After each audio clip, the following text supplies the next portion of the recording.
ಇವತ್ತಿನ ನನ್ನ ಕಂಟೆಂಟ್ ಬಂದು ಶೀಘ್ರಸ್ಖಲನದ ಬಗ್ಗೆ, ಪ್ರೀ ಮೆಚೂರ್ ಎಜಾಕ್ಯುಲೇಷನ್ ಅಂತ ಹೇಳ್ತಾರೆ. ಸೊ ಇದ್ರ ಬಗ್ಗೆ ತಿಳಿಸ್ಕೊಳ್ಳೋಣ ಅಂತ ಹೇಳ್ಬಿಟ್ಟು ಇವತ್ತು ವಿಡಿಯೋ ಮಾಡ್ತಾ ಇದ್ದೀನಿ.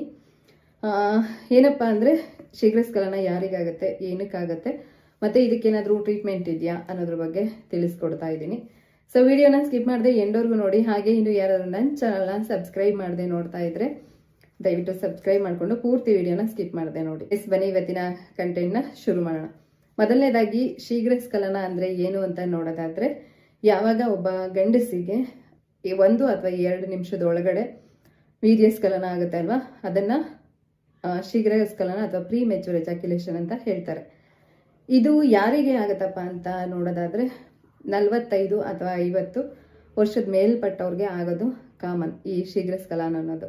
ಏನಕ್ಕೆ ಅಂದರೆ ಅವರ ಬಾಡಿಯಲ್ಲಿ ಸ್ಟ್ರೆಂತ್ ಇರೋದಿಲ್ಲ, ಹಾಗೆ ಅವ್ರಿಗೆ ಸೆಕ್ಷುವಲ್ ಹಾರ್ಮೋನ್ಸ್ ಕಮ್ಮಿ ಆಗೋದ್ರಿಂದ, ಬೈ ಏಜ್ ಕಮ್ಮಿ ಆಗೋದ್ರಿಂದ ಅವರಿಗೆ ಶೀಘ್ರಸ್ಖಲನ ಆಗೋದು ಕಾಮನ್. ಬಟ್ ಇಲ್ಲಿ ಸುಮಾರಷ್ಟು ಜನಕ್ಕೆ 30 ವರ್ಷದೊಳಗಡೆ ಅಥವಾ 40 ವರ್ಷದೊಳಗಡೆನೆ ಈ ಥರ ಶೀಘ್ರಸ್ಖಲನ ಆಗ್ತಾ ಇದೆ.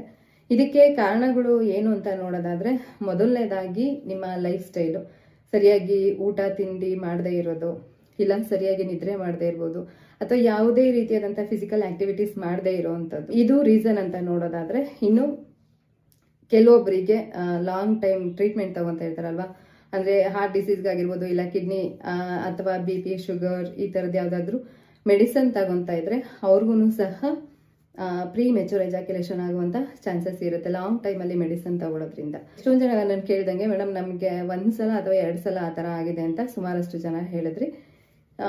ಆ ರೀತಿ ಆದರೆ ಖಂಡಿತವಾಗ್ಲೂ ಭಯ ಪಡುವಂಥ ಅವಶ್ಯಕತೆ ಇರೋದಿಲ್ಲ. ಓಕೆನಾ? ಏನಕ್ಕಪ್ಪ ಅಂದರೆ, ನಾನು ಆಗಲೇ ಹೇಳ್ದಂಗೆ ಫ್ಯಾಮಿಲಿದಾಗಿರ್ಬೋದು, ಇಲ್ಲ ಫೈನಾನ್ಷಿಯಲ್ ಆಗಿರ್ಬೋದು, ಇಲ್ಲ ಫಿಸಿಕಲ್ ಸ್ಟ್ರೆಸ್ಸು ಅಥವಾ ಆಂಗ್ಸೈಟಿ, ಈ ಥರದ್ದೆಲ್ಲದ್ರಿಂದನೂ ನಿಮಗೆ ಫಸ್ಟ್ ಟೈಮ್ ಸೆಕ್ಸ್ ಮಾಡಿದಾಗ ಆಲ್ಮೋಸ್ಟ್ 90% ಗಂಡಸರಿಗೆ 1 ಅಥವಾ 2 ನಿಮಿಷದ ಒಳಗಡೆನೆ ಅವ್ರಿಗೆ ಔಟ್ ಆಗುತ್ತೆ. ಇನ್ನು ಇದಕ್ಕೆ ಟ್ರೀಟ್ಮೆಂಟೇ ಇಲ್ವಾ ಅಂತ ನೋಡೋದಾದ್ರೆ, ಖಂಡಿತವಾಗ್ಲೂ ಪ್ರೀ ಮೆಚೂರ್ ಎಜಾಕ್ಯುಲೇಷನ್ಗೆ ಟ್ರೀಟ್ಮೆಂಟ್ ಇದೆ.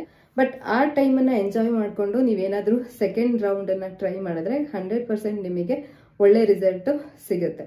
ಇನ್ನು ನೀವು ಯಾವಾಗ ಇದನ್ನ ಟ್ರೀಟ್ಮೆಂಟ್ಗೆ ಕನ್ಸಿಡರ್ ಮಾಡಬೇಕು ಅಂತ ನೋಡೋದಾದ್ರೆ, ನಿಮ್ಗೇನಾದರೂ ತುಂಬ ಲಾಂಗ್ ಟೈಮಿಂದ ಇದೇ ಸಮಸ್ಯೆ ನಿಮಗೆ ಇದೆ, ವರ್ಷ ಅಥವಾ 2 ವರ್ಷದಿಂದನೂ ನಿಮಗೆ 1 ಅಥವಾ 2 ನಿಮಿಷದಲ್ಲೇ ಏನಾದರೂ ಅರ್ಲಿ ಏಜಲ್ಲಿ ನಿಮಗೆ ವೀರ್ಯಸ್ಖಲನ ಆಗ್ತಾ ಇದ್ರೆ ಅವಾಗಷ್ಟೇ ನಿಮಗೆ ಟ್ರೀಟ್ಮೆಂಟ್ನ ಅವಶ್ಯಕತೆ ಇರುತ್ತೆ.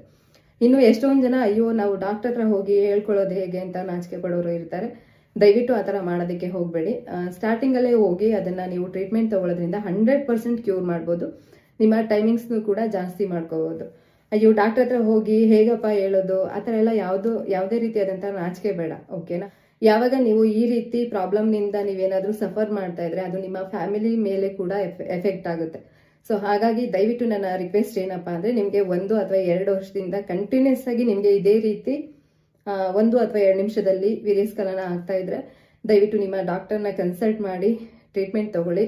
ಒಳ್ಳೆ ನಿಮ್ಮ ವೈಫ್ ಅಥವಾ ಪಾರ್ಟ್ನರ್ ಜೊತೆ ಒಳ್ಳೆ ಲೈಫ್ನ ನೀವು ಲೀಡ್ ಮಾಡ್ಬೋದು. So thank you so much. ಇದಾಗಿತ್ತು ಇವತ್ತಿನ